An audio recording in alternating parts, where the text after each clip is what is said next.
Donc bonjour, moi je ne suis pas Alexandre, je suis Benoît, mais Alexandre est à côté. On va présenter tous les deux un petit peu Amadeus, parce que c'est une entreprise qui est bien connue dans le secteur du tourisme et du voyage, mais pas vraiment du grand public. On va aussi présenter notre laboratoire, notre département de recherche, en recherche opérationnelle et intelligence artificielle. Et après, on va vous présenter 2-3 exemples d'applications qu'on a fait ces derniers temps, de modèles qu'on a regardés. Et voilà.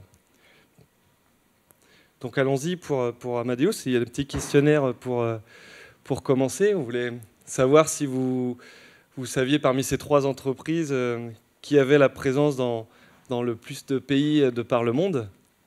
Bon, j'imagine que vous vous doutez de la réponse. Hein. Il y a Coffee House, c'est dans 72 pays.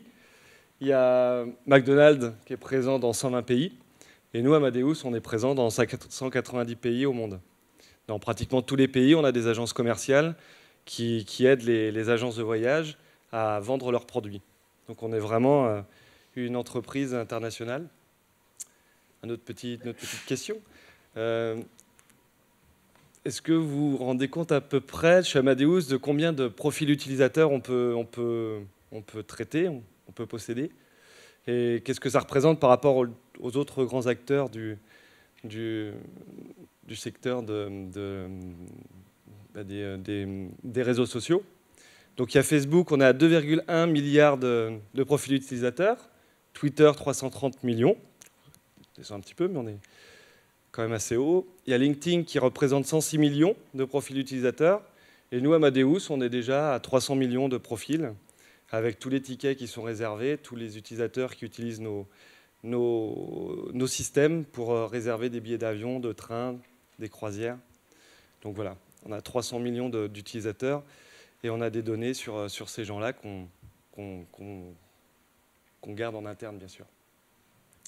Amadeus, c'est donc 595 millions de réservations de voyages par an en 2016 pour 1,3 milliard de passagers.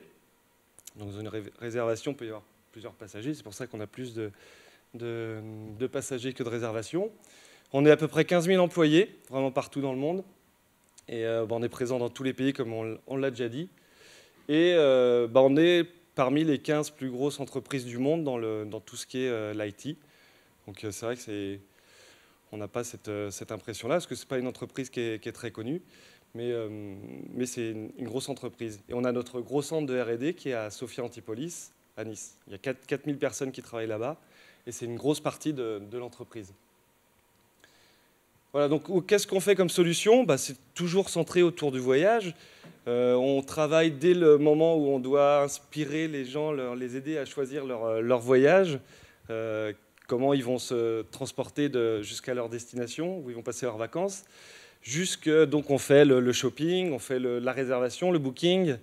On aide aussi en avance de voyage à proposer des services en plus, mettre un bagage en plus pour le voyage en avion, par exemple. C'est nos systèmes qui détectent quand est-ce qu'il faut le proposer et à qui il faut le proposer.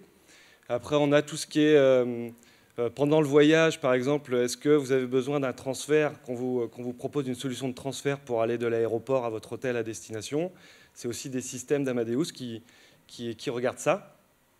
Je ne dis pas pour tous les clients, pour toutes les compagnies aériennes, mais pour une grande partie des compagnies aériennes, surtout européennes.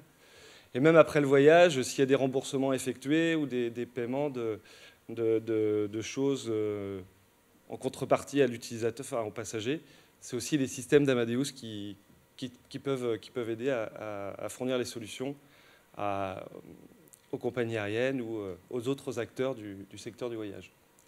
Donc ça, c'est nos clients. Je ne vais pas parler de tous les clients qu'on a ici. Il faut juste se rendre compte qu'on a déjà 700 compagnies aériennes qui travaillent avec nous. Donc on couvre une grosse partie dans le monde. On ne leur délivre pas tout leur système IT interne, mais très souvent au moins la réservation, la distribution de leurs billets. Et après, on a étendu notre zone d'activité à tout ce qui est réservation pour le rail. Pas en France, mais plutôt un peu en Amérique du Nord, en Italie, au Benelux. Et on travaille aussi par exemple pour les croisières, pour les tours opérateurs. Il y a plein d'acteurs qui sont listés ici. juste une carte rapidement pour montrer nos principaux sites. Il y a les 3 gros sites d'Amadeus qui sont Nice, Madrid et Erding. En fait, Amadeus a été créé au début par les compagnies aériennes, 3 compagnies aériennes qui étaient Iberia, Scandinavian Airlines, Lufthansa, Air France. Donc non, ils sont 4. Et ces 4 compagnies aériennes, elles ont décidé de répartir les activités un peu partout en Europe. Donc on a notre quartier général, notre centre d'affaires et de finances qui est à Madrid. Et après, on a toute la R&D qui a été installée à Nice, enfin Sophia Antipolis précisément. Et on a tout notre data center, toute la production qui, elle, est près de Munich, dans un petit village qui s'appelle Erding. Et donc ça, c'est nos 3 principaux pôles. Mais après, comme vous le voyez, on a des agences de partout dans le monde. Et on a quelques grosses agences commerciales qui regroupent plusieurs pays d'une région. Là, on les voit, il y a Boston, Miami, Sao Paulo en Amérique. Et on a aussi ouvert Dubaï, Bangkok et Singapour depuis plus d'une dizaine d'années maintenant. Voilà, si on revient un peu plus vers la recherche, quels sont les domaines sur lesquels on travaille, en dehors de la recherche opérationnelle, on a les domaines qui sont présents ici, où on a besoin d'être très présent, d'être à la pointe, parce que c'est le cœur de nos solutions. Donc il y a toutes les architectures cloud pour stocker nos datas, les datas des compagnies aériennes, sur lesquelles on travaille beaucoup. La sécurité, bien sûr, toutes les données passagers doivent rester sécurisées. On n'a pas le droit, il y a vraiment, on a des contrats avec les compagnies aériennes pour ne pas divulguer ces informations-là. Tout ce qui est le big data, bien sûr, on travaille beaucoup dessus. D'ailleurs, dans notre département de RO et data science, on le fait beaucoup. Et real-time analytics aussi, c'est des choses qu'on fait aussi chez nous, dans notre département de recherche. Mais on a des divisions de développement qui sont dédiées à ça également. Et on travaille aussi sur les applications mobiles, et on continue à faire de la recherche dans ces domaines-là. Voilà.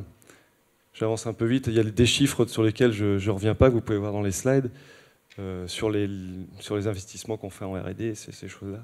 On voit que c'est assez impressionnant depuis 2004, ça continue à grossir depuis le début des années 2000.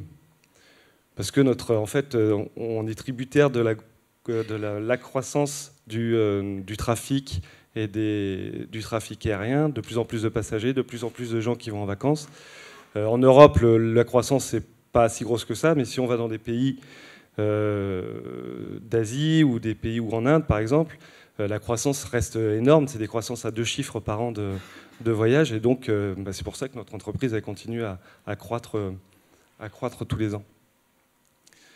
Voilà, donc au milieu de tout ça, il y a une partie donc recherche et développement à Nice de 4000 personnes, et nous on a un laboratoire spécialisé dans la recherche opérationnelle et la data science.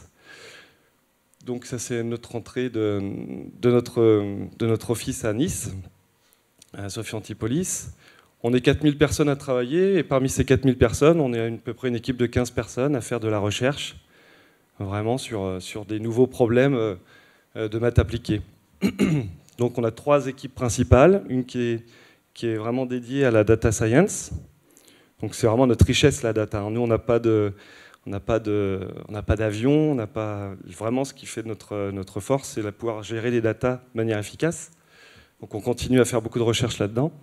Bien sûr, on a des problèmes de recherche opérationnelle, on va vous en présenter quelques-uns. On a aussi des présentations plus tard aujourd'hui, on traite d'autres problèmes sur lesquels on est en train de faire de la recherche. Et on a de la recherche un peu plus exploratoire, notamment comme exemple, on essaie de regarder un peu le deep learning. C'est des choses qui nous intéressent pour la gestion de nos data. Donc on a des chercheurs dédiés dans ce domaine-là qui travaillent avec nous au sein de l'équipe. Voilà, bon, petit exemple des applications qu'on utilise. Ce qui est bien en recherche, c'est que même si on est dans une entreprise où il y a des standards pour des langages en production, nous, étant dans les laboratoires de recherche, on peut utiliser ce qui nous semble le plus efficace pour résoudre nos problèmes et pour prototyper nos outils. Donc on utilise les choses de dernière génération, généralement. Ça, c'est tous nos partenaires. Ce n'est pas une liste exhaustive. Mais à gauche, on a plutôt les partenaires universitaires. On travaille beaucoup, oui, si, quand même beaucoup avec le MIT, qui sont spécialisés, enfin qui ont fait beaucoup de recherches dans le domaine du transport aérien et dans le revenu management, la gestion du revenu pour les compagnies aériennes, le pricing, ces choses-là. Donc on travaille beaucoup avec eux. Georgia Tech aussi pour tout ce qui est la modélisation du comportement des gens, des voyageurs. Ils ont un centre de recherche qui est fort là-dedans, on travaille beaucoup avec eux là-dessus.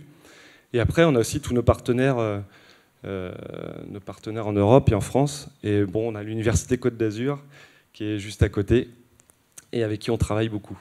Et après, il y a toutes les compagnies aériennes, les aéroports, et les constructeurs d'avions. Donc je ne vais pas rester beaucoup plus longtemps. Ça, c'est un exemple de recherche qu'on fait dans notre équipe. Il y a Alexandre qui va vous présenter 2 exemples, donc je vais lui passer le micro et le laisser présenter. Merci. Du coup, c'est dans ce sens-là. Donc, je vais parler de 2 exemples, un peu juste effleurer la surface de cas d'utilisation. C'est donc un sur les programmes de distribution, c'est-à-dire ce qui va aider les compagnies aériennes à vendre un peu plus de contenu, donc de billets, et puis une autre application sur les opérations des compagnies aériennes. Alors la première de nos applications, en fait, c'était de ce qu'on appelle Virtual Interline. Donc en fait, l'idée, c'est de proposer aux passagers des connexions qui ne sont pas présentes naturellement dans les offres entre les compagnies aériennes. Donc par exemple, vous ne verrez jamais de connexion entre EasyJet et Air France, par exemple, pour faire un transatlantique. Ils vont toujours vous faire passer directement par Air France pour rejoindre un aéroport parisien. Mais peut-être qu'il y a des horaires, des connexions qui ne sont pas possibles, et du coup, on peut penser à avoir des connexions artificielles que nous, on va mettre en place, et pour créer de nouvelles offres, en fait, qui ne sont pas présentes naturellement sur le marché. Alors, quand on met en place ce genre de connexion, en fait, il y a différents problèmes qu'il faut résoudre pour le passager. Donc, le premier, c'est quelle est sa probabilité de rater son deuxième vol. Donc nous, on a vu ça en venant c'est un peu difficile pour venir à Lorient, puisqu'on a atterri à Quimper. Donc vous voyez, déjà, c'est déjà pas très facile. Mais voilà, donc il y a une certaine probabilité de rater la connexion. Ensuite, il y a une autre, il faut essayer d'évaluer quel va être le trafic, quelle va être la demande sur cette nouvelle connexion. Donc, du coup, est-ce que c'est intéressant de la proposer à tout le monde? Et ensuite, pour justement dédommager le passager lorsqu'il va rater sa connexion, il va falloir mettre en place une politique d'assurance et à quel prix on va faire payer le passager pour que ça reste rentable au final pour la compagnie aérienne. Donc ça, c'est un peu le problème. Et du coup, ce problème, il a généré quelques questions de recherche qu'on a essayé sur lesquelles on a essayé de travailler. Donc, dans ce cas-là, cette application, c'est plutôt l'analyse de données, comme vous pouvez le voir avec les quelques mots qui sont écrits sur ces slides. Donc, une des premières idées, c'était l'axe d'investigation, c'était de pouvoir prédire des demandes sur le long terme en ayant des datas qui ne sont pas forcément tout le temps disponibles. Donc, par exemple, quand on veut prédire sur long terme le prix de billets d'avion, ou bien la disponibilité de billets d'avion, en fait, ce qui se passe, c'est qu'on va regarder dans le passé, il y a pour certaines classes de billets, on ne va pas tout le temps être disponibles. Donc, du coup, on a des data qui sont là de manière très sporadique en fait, dans nos systèmes. Et puis l'autre axe de recherche, c'est du coup, avec ce problème-là, essayer de comparer différentes méthodes de résolution pour voir laquelle se comporte mieux sur ce genre de problème. Donc c'est le problème précis qu'on essaie de résoudre, mais en même temps avec ces données manquantes. Et du coup, on a posé plusieurs questions de recherche sur lesquelles on a pu... donc, qui nous ont permis en fait, de proposer une solution qui est adaptée à nos besoins. La deuxième application, du coup là c'est vraiment de l'aéro. C'est donc de l'affectation des sièges dans un avion. C'est une présentation que je vais faire un peu plus en détail juste après. Donc l'idée c'est donc il y a un groupe de passagers qui se présentent au moment du check-in à l'aéroport. Ils ont envie de s'asseoir ensemble, mais l'avion est déjà à peu près plein. Et chacun a un peu des préférences. Il y en a un qui préfère s'asseoir pour avoir de la place pour ses jambes, un autre préfère être à la fenêtre, l'autre à l'allée, etc. Et du coup, il faut essayer de trouver un emplacement qui soit compact pour tout le groupe, mais qui en même temps respecte ses préférences. Et du coup, là, le gros problème, c'était les problèmes de ressources matérielles, en fait, parce qu'il faut que la réponse soit donnée en temps très très rapide. Et puis, on a aussi tous ces systèmes-là, ils tournent sur des parcs de serveurs qui ne sont pas illimités. Donc, du coup, il faut aussi essayer d'être un peu économe dans l'utilisation de nos ressources. Et du coup, notre recherche, en fait, pour résoudre ce problème-là, c'était d'arriver à trouver une solution qui se résolve en temps très rapide et de voir est-ce qu'on peut utiliser des solvers commerciaux pour résoudre ce problème ou pas, quelles sont leurs limites, et est-ce qu'on arrive à trouver des solutions rapides, des solutions de bonne qualité dans le temps imparti. Donc voilà un peu le type de problème qu'on essaie de résoudre. Donc en fait, le message, c'est qu'on n'a pas, chez Amadeus, on n'a pas vraiment forcément le temps ni la bande passante de creuser vraiment dans le détail des problématiques de recherche. Par contre, on a besoin de personnes qui écoutent nos différents clients au sein d'Amadeus ou en dehors d'Amadeus, qui arrivent à comprendre leurs problèmes et qui arrivent à avoir une démarche scientifique pour résoudre des problèmes et pour apporter des solutions. Donc, ce qu'on nous demande surtout, c'est d'être critique par rapport à ce qu'on fait et aussi d'avoir des arguments scientifiques pour expliquer à nos clients pourquoi on leur conseille d'utiliser une solution plutôt qu'une autre. Donc c'est vraiment cette démarche scientifique, cette capacité à expliquer les problèmes et les problèmes de résolution qu'on a eus qui sont intéressants dans notre cas. Et donc j'ai mis l'accent là-dessus parce que... Pardon. Donc cette présentation n'était pas désintéressée. Hein. En fait, on a reçu un mail récemment dans la boîte où on est en train Amadeus cherche environ 500 personnes. Donc ça augmente, la demande augmente. Notamment dans notre équipe, on cherche une personne, donc pas en recherche opérationnelle, mais en analyse de données. Donc je pense que ça peut peut-être intéresser des gens, même de la communauté Aero. Et donc voilà, nous on est plutôt intéressés par ce genre de profil, mais après il y a Amadeus recherche des personnes dans ces quatre domaines en fait, l'analyse fonctionnelle des solutions qu'on va proposer aux clients, le développement logiciel, mais la qualité des solutions qu'on va leur donner. Et si jamais vous vous rendez compte au bout de quelques ans que votre truc c'est plutôt de faire des présentations et des PowerPoints, vous pouvez toujours passer dans les autres différentes départements qu'il y a à Amadeus. Donc voilà, merci pour votre attention. On vous laisse avec cette belle photo de la Côte d'Azur qui est prise d'une salle de pause qu'on a chez nous. Merci.